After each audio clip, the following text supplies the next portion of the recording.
skulle välkomna 72 nya amerikanska medborgare under ceremonin. Men fokus hamnade istället på ett antal Bush-hatare i publiken som förkunnade sin ilska mot presidenten. This country was founded on free speech, and he's been the greatest enemy to free speech we've ever had. We believe in free speech in the United States of America.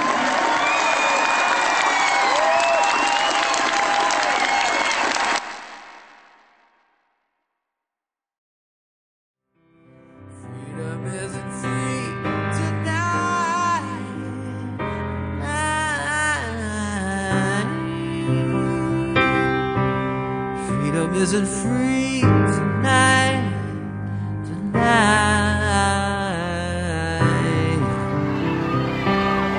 Most of all, I'm glad you're here, and we welcome you and your families, and we're honored to be celebrating with you this joyous occasion.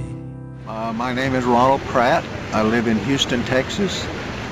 I'm currently unemployed.